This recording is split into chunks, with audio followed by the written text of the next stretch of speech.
For what they did, I think they did the best they could, but it was better to put because Ronda can't lose that match. Not to Liv Morgan. I think you don't help Liv and you hurt Ronda.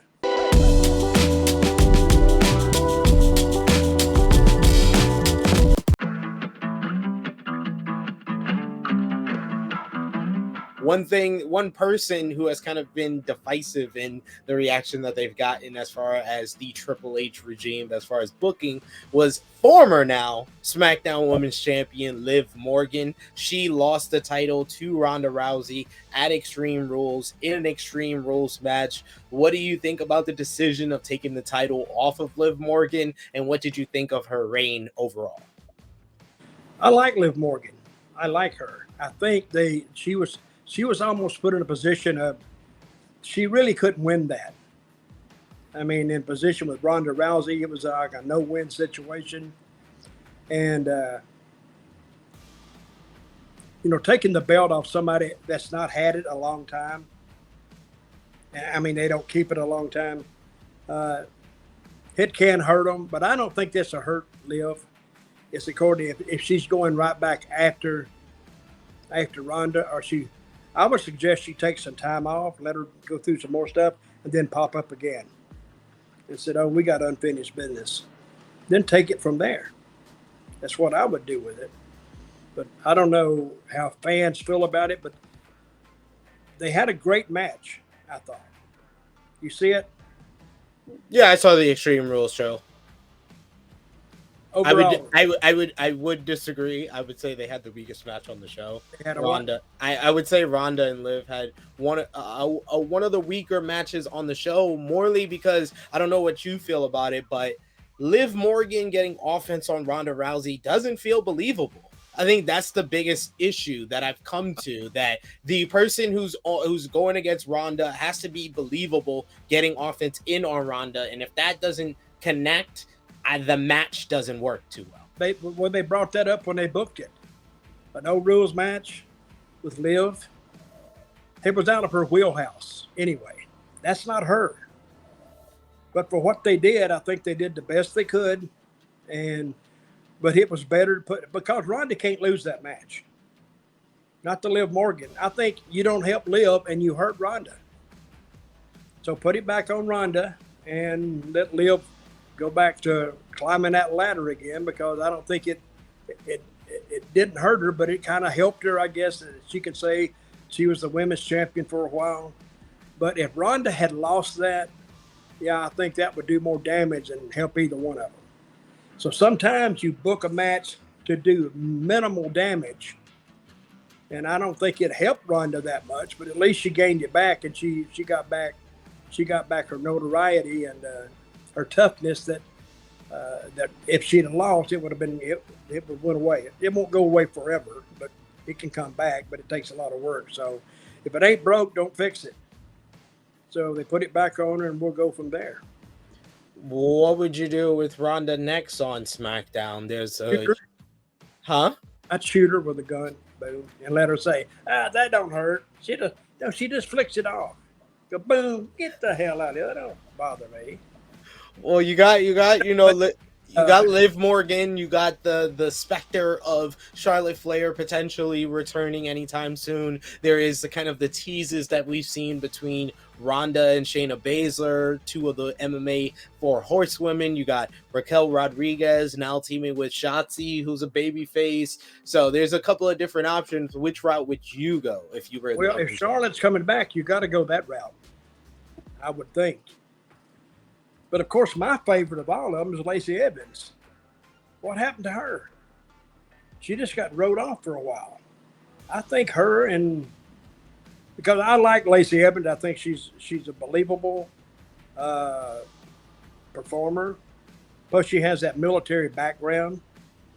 I think a hardcore match between her and Ronda might make a lot more sense than a hardcore match with Ronda and Liv. But I guess the only one they can go with now that's still on SmackDown is Charlotte, I would imagine. And unless they want to mix the brands, bring Bianca over or And congratulations to you, because you had the premiere of Tales from the Territories, talking about Memphis wrestling. You, Jeff Jarrett, Jerry the King Lawler, Jimmy Hart, Jerry Jarrett, all-star cast that you had here. How did you think it turned out being a part of it? Well, a show like that, I told the guy who put it together, whose idea it was, Evan Husney. I told him, I says, this is in the first one. You know, I was on the first show as the narrator. Then I got kind of screwed the last couple because I wasn't a Canadian citizen, so they couldn't use me since Bias is a Canadian company. But I told him, I said, you got a hit here with this. He said, well, how do you know? I said, I know. I know wrestling fans. And what you're going to get here is all the old fans who want to see what wrestling used to be, and all the new fans who want to learn more about it. So you can't miss with this show. And it's not wrestling, it's stories. And stories sometimes, you know, what's the old saying about stories? Don't let facts and stuff get in the way of a good story. Just make the story and tell it the way you want to tell it. But it was a good show. I've got a lot of messages about how people enjoyed the show. And I will say one thing about Memphis. It was ahead of its time. I think the first music video actually started, or the music video craze actually kind of started in Memphis. Because a lot of people don't bring that up. And it used to have such a tremendous rating on Saturday morning. Like 70% of all the televisions in use were all watching wrestling. And I've had people said, well, they set their clock by the wrestling show. It came on at 11 o'clock in the morning. And I've had guys tell me, a farmer, he stopped his tractor at 10 minutes to 11 so he could go back to the house and watch wrestling. And then when wrestling's over, he'd go up and plow the rest of his field. They've told me that. And a truck driver would say, I wouldn't leave on a trip till wrestling was over, then I'd go. He said, I based it around wrestling. So I guess Memphis is a city of then maybe 300,000, maybe, metro area.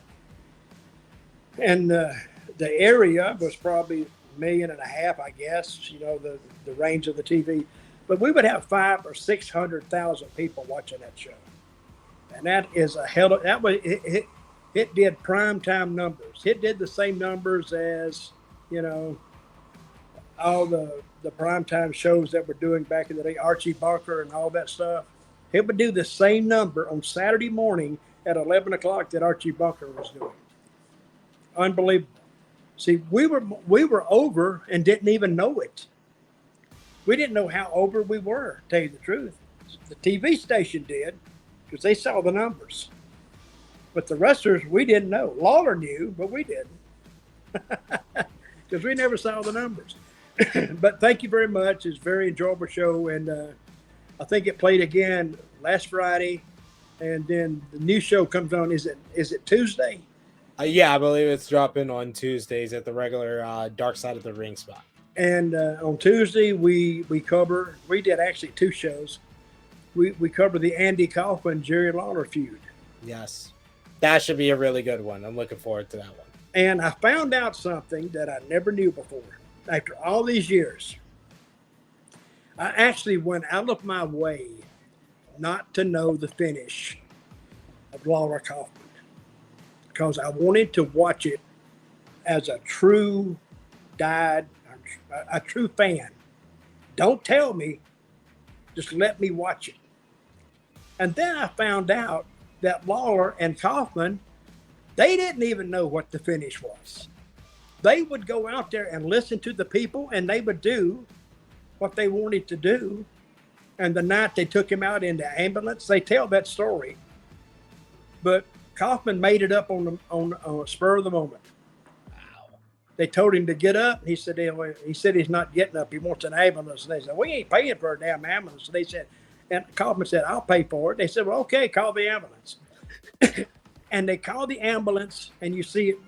And the people were throwing things on Kaufman. They hated Kaufman. And you see an old classic picture of Jim Cornette trying to take pictures. You've seen that, I guess. And I didn't know this. He actually went to the hospital for 3 days and sold the injury. And then he put on the neck brace and walked around. Now, that's dedication. That's dedication to the art. And I didn't know it then, but I've told Lawler since then that when he gave him the power driver, he had cancer then and didn't know it. And then he died about a year later. So it's crazy. When thinking back on that, I went, damn, that's when I figured that out, I said, hell, he was sick when I knew him and I thought he looked awfully pale all the time. He was tremendously pale and he never looked healthy at all. And when he would sit in the dressing room, because he was a big star to us, but he didn't comport himself as a big star. He looked at us like we were big stars. And he respected us, I think, more than we respected him. And what he loved wrestling about, when he would work comedy clubs, the big comedy clubs, they may have 200 people. I mean, a big one is 300. That's a big club. But he could go out in the Mid-South Coliseum in front of 11,000 people and play to them. He loved that. And he finally found something he loved to do. And he did it. Drew a lot of money. And you know that Lawler slapping Kaufman was one of the most, it was in the top 100 of top TV moments in the past. Wow. Crazy, huh? And that really, it really helped Memphis. It really brought Memphis out of the kind of the dark ages. Yeah. Because people told me when they heard about Memphis and all that going on, they didn't even know Memphis wrestling existed. See, somebody in New York or up in the Northeast, unless you read the magazines, you wouldn't know. So, but anyway, this week on Tuesday night, I think it's at 9:00 Eastern time. Yeah. I think you'll see another great show. Check it out, Dutch Mantell, over on Tales from the Territories. You will see me back here on the Sportskeeda Wrestling YouTube channel with Dutch Mantell on Smack Talk next Friday. Shouts out to Rick Ucchino.